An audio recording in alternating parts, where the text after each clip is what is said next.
अब दोस्तों ये मेरा फेवरेट म्यूज़ियम मेरे मेरे क्या आप कह सकते हैं, मेरे फेवरेट नेताजी, इनका टोपी है ये। और नेताजी का इतना पावरफुल पर्सनालिटी था कि उस ज़माने में वो हिटलर से मिले और हिटलर भी उनसे मिले, हिटलर के कई अफसर मिले, और जब वो बोलते थे तो वो सारे उनका सुनते थे। जबकि नेताजी के पास रिसोर्स के नाम पे कुछ नहीं था, और हिटलर था, उसके पास हज़ारों जहाज़, पानी वाला जहाज़, फाइटर जेट, बंदूकें, इतना पैसा क्या नहीं था। और बहुत आश्चर्य का बात है कि इतना बड़ा लीडर, इतना पावरफुल लीडर नेताजी से मिला, और नेताजी से बहुत इम्प्रेस्ड भी हुए हिटलर। ये देखिए मले में है नेताजी। एक्चुअली क्या है कि इंडियंस जो शुरू से वर्ल्ड वाइड वो रह रहे थे, तो वो एक दूसरे से कनेक्टेड थे, और उनके मन में भी कहीं था कि इंडिया के लिए एक सेना तैयार किया जाए जो ब्रिटिशर्स के ख़िलाफ़ लड़ेगा। तो इसमें काफ़ी टाइम से काम हो रहा था, ऐसा नहीं है कि अचानक INA बन गया। तो लास्ट में जो सिंगापुर में सेना बना, जिसका कमान रास बिहारी बोस के पास था, तो उससे कमान फिर नेताजी को दिया गया था। ये INA का फ्लैग, देखिए ये बोस फैमिली, ये उनके फादर मदर,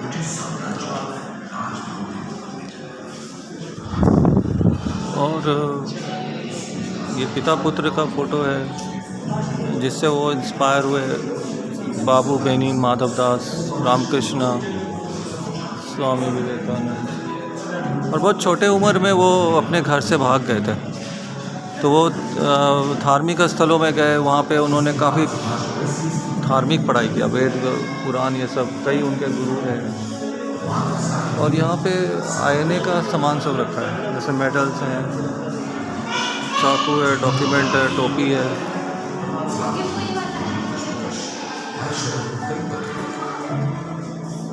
एक विदेशी सरकार, ये नेताजी का म्यूज़ियम है, संभवतः इंडिया में पहला म्यूज़ियम है। नेताजी मेरे ख्याल में 1942 में जर्मनी गए थे, लेकिन बहुत कम लोग जानते हैं कि वो 1930 में भी जर्मनी गए थे। और चूँकि नेताजी धार्मिक स्थलों में रहे थे और कई साधु संत के साथ रहे थे, तो उनमें अलौकिक शक्ति था।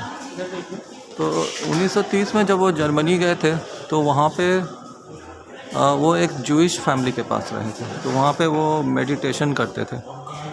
तो वो जो जूइश लेडी थी, वो कहती थी कि जब वो मेडिटेशन करते थे तो मतलब कि उनके चारों ओर एक मतलब कि तेज दिखाई देता था। तो उन्होंने अपने अलौकिक शक्ति से ये देख लिया था कि जब हिटलर आएगा तो वो ज्यूस को मारेगा। तो ये बात उन्होंने पहले ही वो ज्यूस फैमिली को बता दिया था कि आप लोग यहाँ से भाग जाइए, कि हिटलर को कोई नहीं रोक सकता। तो और धीरे धीरे ये बात सच होने लगा, तो ज्यूस फैमिली वो भाग गया वहाँ से, वो लोग भाग गए जर्मनी से। तो उस लेडी ने एक किताब लिखा है जो बहुत दुर्लभ किताब है और इतनी आसानी से मिलता नहीं है।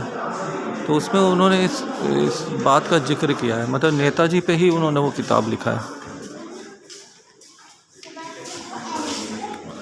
ये उनके अलग अलग फ़ोटो हैं, बहुत कुछ लिखा हुआ है यहाँ पे, तो इसको पढ़ना पड़ेगा।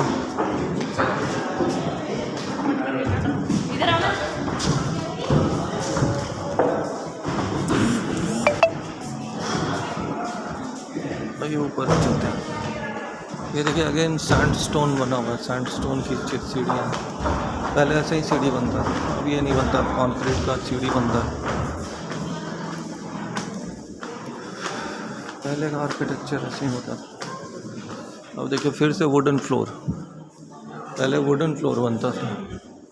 ये नेताजी कुछ भाषण दे रहे हैं, देखिए कहीं पे।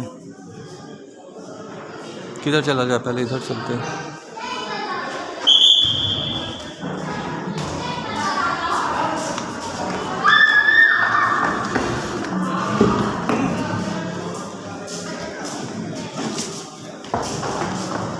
ये लोग जा रहे हैं नेताजी।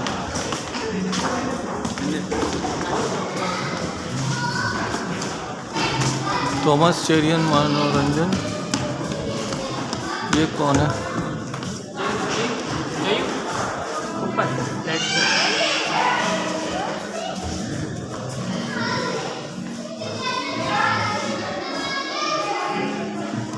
अच्छा, इन 1944 he joined the Indian National Army of Netaji Subhash Chandra Bose with motto Unity, Faith, Sacrifice, and a close associate of Netaji, for which he was imprisoned for 6 months at later was awarded the। ये नेताजी का associate थे।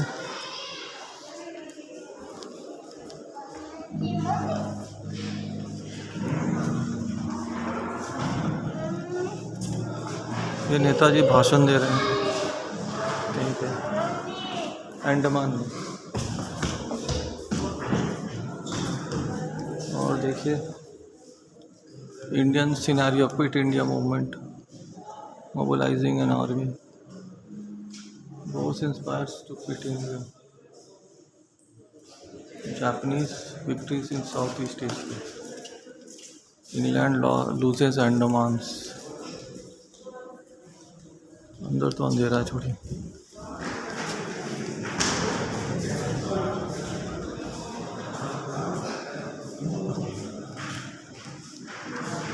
अंग्रेजों ने कभी अपने सपने में भी नहीं सोचा था कि कोई भारतीय उनके खिलाफ एक सेना खड़ा कर सकता है और लड़ भी सकता है और जीत भी सकता है।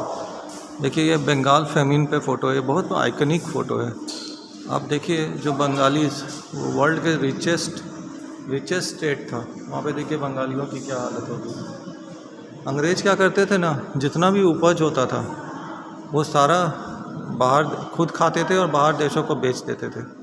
इसलिए इंडिया का ये हाल है। अब देखिए गोद में कितना छोटा बच्चा है, 1-1.5 साल का बच्चा है, 1-1.5-2 साल का बच्चा है। कितना दुख होता है देख के, कितना मतलब एट्रोसिटीज़ इन्होंने किया है। इस फेमिन में आर्टिफिशियली क्रिएट किया गया था, इसमें 50 लाख लोग मर गए थे। और ग्रेनरी को, जो ग्रेनरी होता था उसे सेना चारों तरफ से घेर के रखती थी, वो मतलब उस पर हाथ नहीं लगाने देते थे। सच पूछिए तो अंग्रेज़ों को इंडिया से माफ़ी मांगना चाहिए। और उन्होंने, कहा जाता है कि $45 ट्रिलियन उन्होंने लूटा है इंडिया से। मुझे तो अब अगर आप मौकले का किताब पढ़ें, वक्तव्य कि वो कहते हैं कि कहता था कि हर घर में सोने के सिक्के ऐसे पड़े थे जैसे हमारे घर में चने के ढेर भी नहीं होते होंगे। तो मुझे तो लगता है कि $1 लाख ट्रिलियन उन्होंने लूटा है यहाँ से। $1 लाख ट्रिलियन या 10 लाख ट्रिलियन उन्होंने लूटा होगा यहाँ से। अब ये बहुत आइकनिक फ़ोटो है। ये सिंगापुर में पहली बार आईएनए इकट्ठा हुई थी, जहाँ पे राज बिहारी बोस ने नेताजी को कमान दिया था सेना का। और सेना यहाँ से जहाज़ों से आई थी और फिर इंडिया आके वो लड़े थे।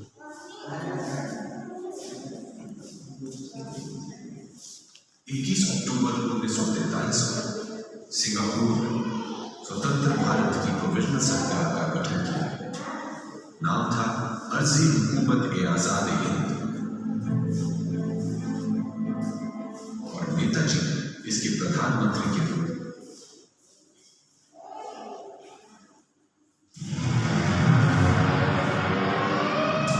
फरवरी 1942 सिंगापुर अंग्रेजों के जापान के सामने समर्पण के